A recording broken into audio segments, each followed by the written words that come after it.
Now it is the right time to talk about robotic emotions. The next presenter, Max Talanov, will introduce a groundbreaking approach to implementing bio-inspired psycho-emotional states in robotic systems, drawing inspiration from the dopamine, serotonin, and noradrenaline subsystems of mouse brain. Max Talanov is a senior research associate at the Institute of Artificial Intelligence of Serbia. Max, welcome. Thank you very much. Yeah. All right, so we're going to talk about interesting topic, which is actually implementation of psycho-emotional state. I'll skip that for a while and get to this slide. Okay, so first of all, you have to ask yourself, what are those emotions? Right, I'm a bit to the left, but okay, I'll try to do both. So you have to ask yourself, what are emotions, right? And how do they influence, and what we're interested mainly from IT information perspective, how do they influence the computational processes that are going on in the cells, right? So what we have mainly processing unit in the brain are the cells, neurons, right? So you focus on, okay, can I? No, I cannot show, okay. So you focus on three systems. Why? So in 2012, fortunately for us, Hugo Löfgren, who is a psychiatrist in Sweden, he published this model of emotions that is called cube of emotion that bridges low-level, let's put it like that, low-level neuroscientific perspective of three neuromodulators, dopamine, serotonin, noradrenaline, with 8 basic emotional states. What it means, basic psycho-emotional states? It means that those are psycho-emotional states inborn, that we have already when we are born. All of them has been described by Sylvain Tompkins starting from 60s. He spent like 20 years on that, describing those psycho-emotional states. So Hugo Löfgren, he managed to bridge levels of 3 neuromodulators, serotonin, dopamine, and noradrenaline, with 8 psycho-emotional states,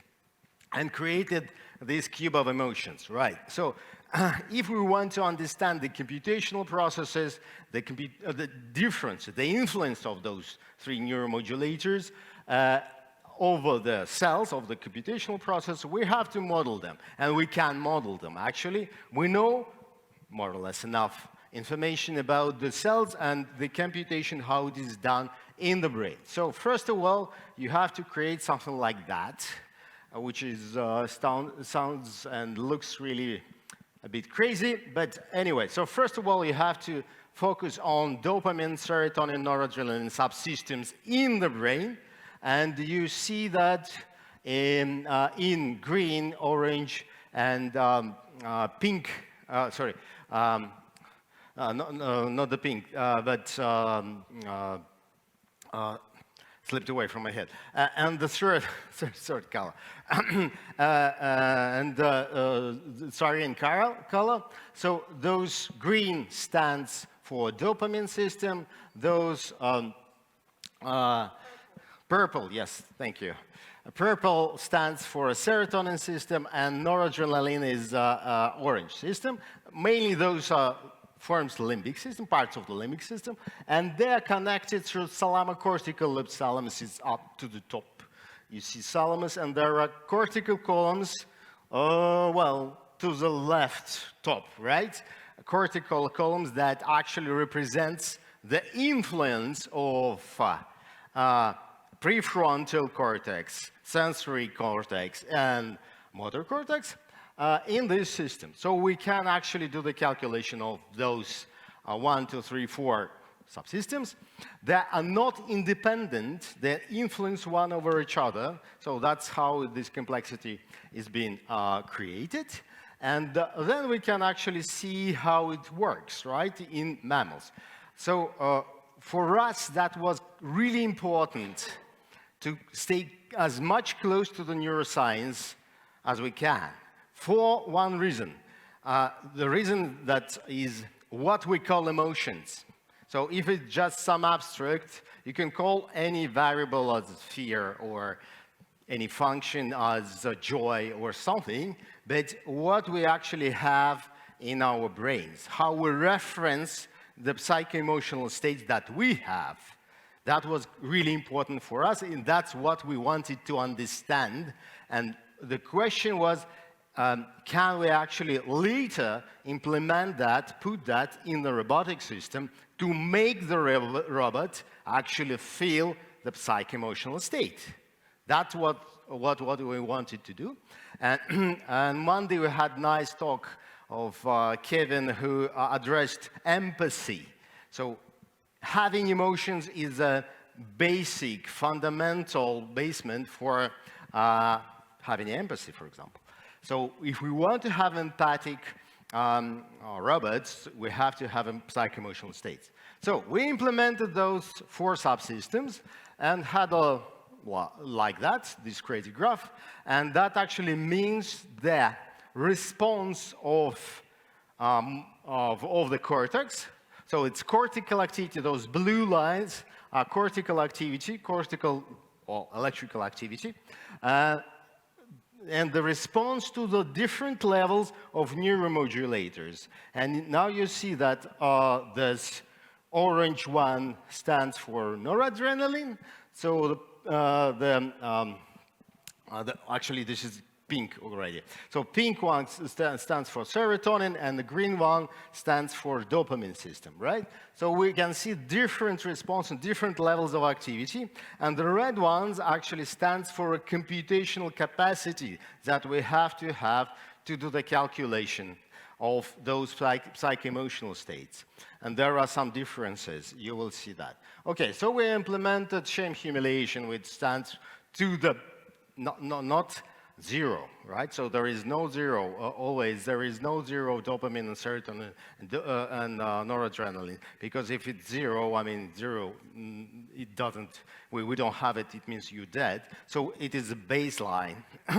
So we had baseline level of those 3, serotonin, dopamine, noradrenaline. We have shame humiliation according to the model of Hugo-Lohe.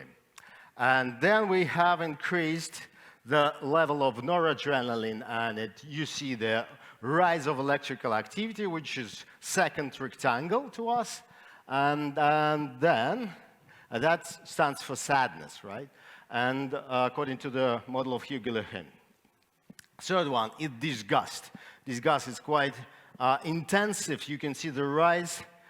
Disgust is not intensive because it's actually connected to the level of serotonin. Serotonin actually is inhibitory. It means it decreases the electrical activity of the cortex, so it goes below the baseline, even below the baseline. And now we can see surprise. Surprise is really, you are full of energy when you are surprised. So it actually corresponds to the level of electrical activity on the motor cortex, and we can see the rise of the electrical activity. Fear and terror, again, that is dopamine. Dopamine rises the activity of the cortex. You can see, but it's not, it rises, but not to the maximum, actually. Joy, again, it is a combination of dopamine and serotonin. It's not really high, even lower than fear.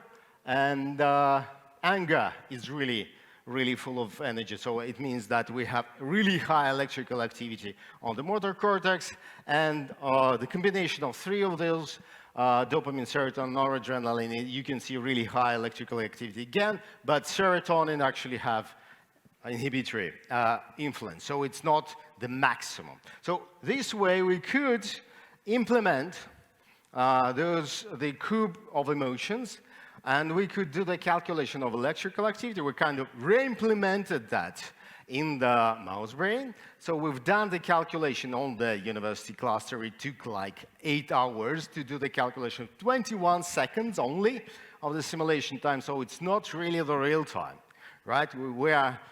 We've done some work. It really works. We can see it corresponds to the medical literature. So we can actually re-implement psycho-emotional states. But, we need to optimize, right? So we need to optimize. We want the robot to react in real time. The really slow robot, really slow mouse is not that interesting for us. I mean, too slow, right? It's too slow.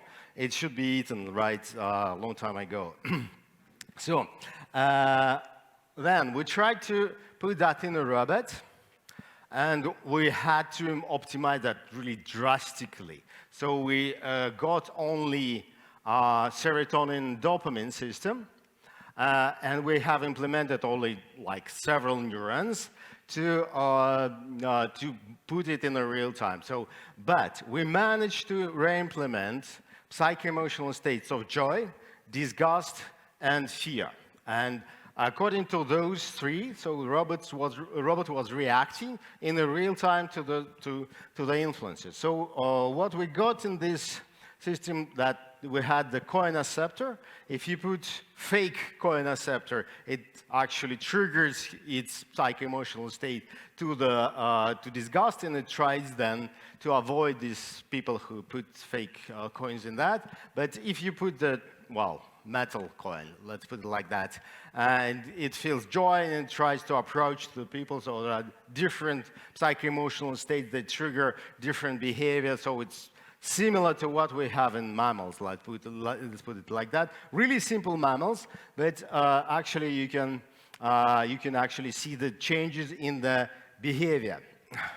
So, right, so what I wanted to tell more about that, and it's like an ending point about psycho-emotional states and so on. I wanted to, I came back from conference that is called Memrisys. It's about memristors. And memristors are actually electronic implementations of synapses. And more than that, I just discovered for myself that actually those companies like TSMC, IBM, and Loihi, they already have spiking neural network chips. So the hardware that implements spiking neural network. That is really close to what we have in biology. Our brain, our nervous system is actually spiking neural network that works in real time, and all the pulses, all the inputs are asynchronous. That's the main difference. But those companies already have those chips implemented. And TSMC had a process to implement spiking neural networks. And, well, the scales are quite interesting, even comparable to the brain. And I'm going to talk a bit more about spinal cord in the second part of my talk. And that is even more interesting for the spinal cord because there are less number of neurons. And guys from CEA, they told me like that they could fabricate in one chip 500,000 of synapses, which is actually corresponds to the scale of the synapses that we have in the spinal cord. So integrating those technologies, we're actually making what we call neuropunk revolution, and we are going to have I'm going to have a talk about that tomorrow, on Friday, which seems to be that we are going soon, really soon, have self-learning hardware based on the principles of self-learning that we have in biological nervous system, in biological neural networks. And that is an interesting perspective. So how can we use that? The same approach could be used actually for the spinal cord trauma. And here, you can see the results of our experiment with actually implementing models of the spinal cord. So if you have the model of the brain that you created neuron by neuron, you can use the same approach for the spinal cord. Well, it's pretty obvious, right? So you can do the calculation of that in real time. More than that, you can optimize and do the calculation of that in real time because there are only 3.5 thousand neurons, 500,000 connections. Easy, right? Not really, okay, but it's much easier than the brain, for sure.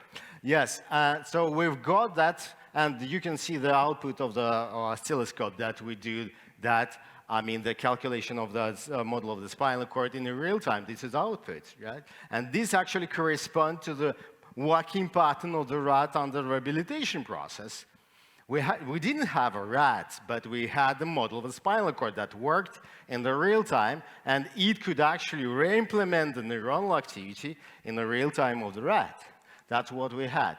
Okay, this is a model of the spinal cord. This is, well, quite a lot of different nuclei, actually, that is called group of neurons. And you can see four legs that because this is a rat model.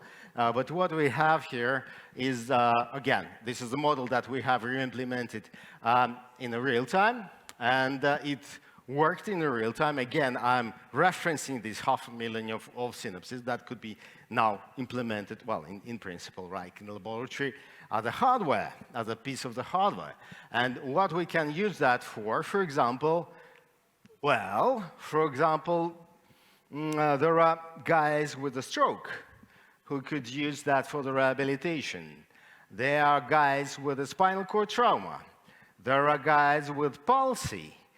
And we can do the calculation of this part of the nervous system, while actually again neural network, in a real time and help those people to compensate the neurons that doesn't work at the moment.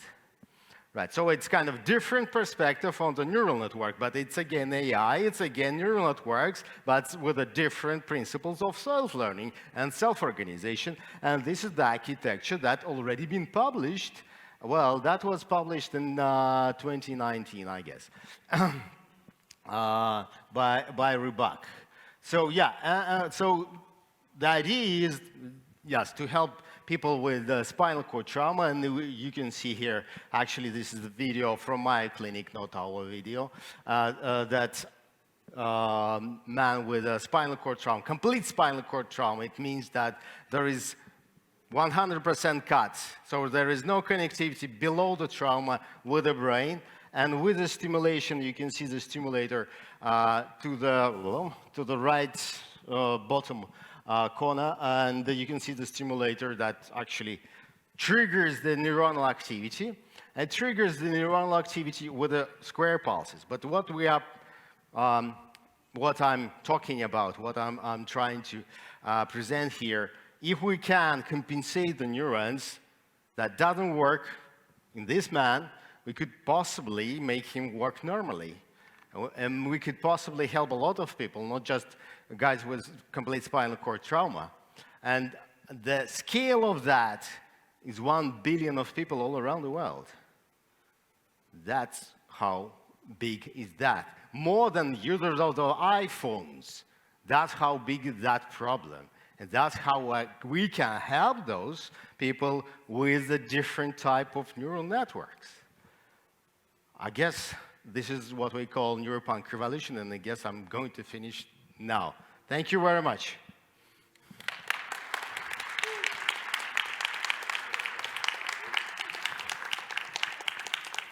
We're still good with time. Yes.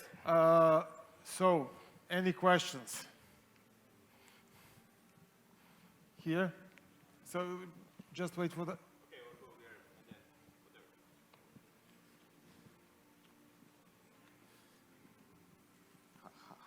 Hi, Max. Hi. Thank you. I was wondering, what is the difference between Neuralink and your approach, or is it the same approach? You've been telling me that they didn't really achieve the complexity of these to achieve, you know, this rehabilitation. So, Yeah. What are the steps towards that goal? Right. I can answer. Can you switch my presentation on? I can use the slide. If you please. No? Yes? No? No? No? Yes? Okay. So I'll start. Neuralink is mainly the interface. So they put, yes. Okay. Yes. So this is one of the main ideas. Just a second. Yeah. Yes. So this is actually the link, the interface of Neuralink. And what they do, yes, you can see some threads going on like that with this machine, with the robot, putting that in in the model of the brain. So they create the interface. The main idea is having the interface to the brain with those flexible electrodes implanted into the brain. So what they do is a wireless Bluetooth interface that takes the data, do the readouts from the brain, and gets it to your computer, for example, a computational system. What we are doing, we are modeling the spinal cord. So if you add that for example, to the interface. So they have the readouts. Yes, they have the interface. If you add the model to that, you can do the rehabilitation process. But by itself, it's just the interface. It doesn't do the rehabilitation. It helps a lot, for sure. Without the interface, you cannot do the things with the model. But adding the model is really crucial to do the rehabilitation process, to compensate the neurons that doesn't work in the nervous system of the patient, for example. That's the main difference. Yes, and how far are we from that point? Is there more research that should be done, or much more research in order to rehabilitate someone with 100%? I think, my personal view, if we hurry up, we will have this technology like in 5 years, industrial. Yes, so it's close. But when you say to rehabilitate somebody, Yep. could you, I mean, does it mean the full rehabilitation, or you can at least help a person who's, let's say, quadriplegic, at least to use partially one arm or something? I mean, I don't know, how does it work? Okay, just, yeah. So, I mean, would it be easier to help him with just to be able to use one arm or a leg or something than using the whole system? Is there a difference? Oh, yeah, good question. Sorry, no one knows at the moment. No one knows. No one knows, but well, we have to try. The main point is that we have to try, and we don't know at the moment what would be easy, because we don't have the technology, we don't have the implants that actually re-implement the parts of the nervous system, spinal cord, or I don't know, cortical columns for stroke patients, and so we don't have the technology at the moment. We have to try to understand that what would be easy, model without model, and so on and so forth. The only point that I'm making here, that we're on the edge of the breaking through technologies, like with, I mentioned, neuromorphic technology that's already implemented by the hardware, self-learning technologies that could help patient in nearest future. And imagine that those, for example, this CEA chip, they told me that they use like milliwatts of energy to actually maintain their chip. So it's implantable. I mean, if you put several chips and you combine that, and you can make an implantable technology that, well, compensate the neurons, which you cannot compensate at the moment. So guys with spinal cord trauma, even if you actually read the data from the motor cortex, they still walk like this. I mean, they don't walk normally. Yeah, but if for you somebody who doesn't walk at all, that's fantastic option. Yes. Absolutely. I'm not saying that it's not good. Absolutely, they're doing a fantastic, good job. 100%. This is breaking through at the moment. But what I'm telling that we can break through even further. That's it. Yes. Any more questions? Well, I have another one, because, I mean, we were talking about robotic emotions, if I understood correctly. So can this be used in any way to produce real emotions in artificial intelligence? Sure. How? The answer is yes. How? Okay. So actually, what I'm presenting here is, again, I'm stressing that is neural network. That is no magic. This is neural network, but a different type. So what you have to implement in, well, in traditional neural networks, you have to add neuromodulation, what is called neuromodulation, by, for example, serotonin, dopamine, noradrenaline. Those three basic, well, neuromodulators. You have to extend the model of the neuron, and then you can re-implement psycho-emotional states on the basis of that. That's, well, we can do that. It's already done. I mean, there is no magic. You just need to introduce new mechanisms, not just traditional ones. You just need to shift a paradigm, and then you could get psycho-emotional states implemented. So but when I say emotion, what do you think? How do you define it? Yeah, like that. So, but you cannot say that artificial intelligence can have all those emotions. Yes, I'm saying that. You're saying that. Yes, I'm saying that. No. Basic emotions, Yeah, right? do you think about large language models maybe when you're saying that you Sorry? think of something like large language models, and he doesn't think about large language models, he thinks about... No. What do you think when he says AI, Yeah. what do you think by that? I mean AI in general, not large language models, not ChatGPT.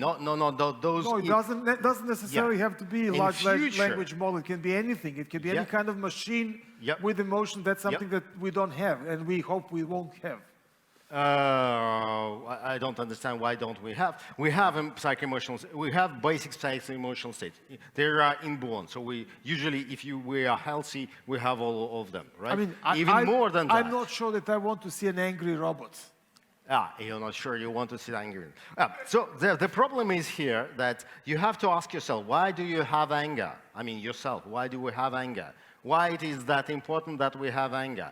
For the protection of, for example, family and so on. Possibly that should be implemented in robot to protect other people, for example, right? But the other question is control of emotions. It's not discussed in our work at all. We don't even touch that. We don't scratch the surface of that.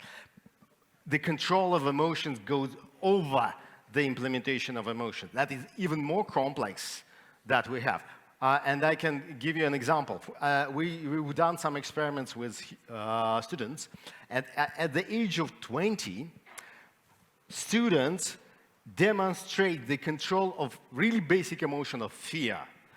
That's in that scale that we got the complete spectrum of reaction. We demonstrated the, let's say, frightening video, to the same video to all of like 20 students, and we got the complete spectrum of reaction from 0 to 100.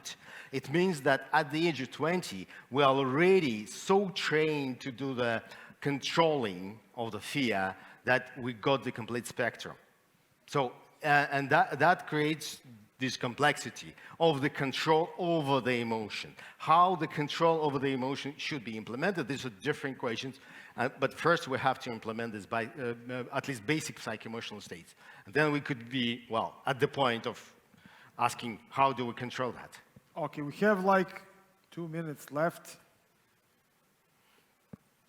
So basically, you're saying that it would be useful for robots to have emotions, Absolutely. for example, in saving missions or something like that. Yes, absolutely, yeah. It would be good, and it Yeah. would be also good in order to have empathy towards humans, right? Absolutely, because yeah. if we're going towards AI world and AI expansion, then we have to have emotional robots Yes. and emotional AI. Social robotics definitely should be based on the psycho-emotional states. Empathy is absolutely necessary for example, a robot nurse. Imagine a robot nurse that will take care of the patient in the hospital. And there is a big problem with that, because there are a lot of women who are breaking their back because they have to lift patients. So we need it. We actually need robotic nurse, but we need it with empathy. So this robotic nurse should actually feel the pain of the patient. If we don't have serotonin system, that is here to the right, how can we actually make the robot feel the pain? And with the serotonin system, we can actually make it feel the pain, because it's there in serotonin system.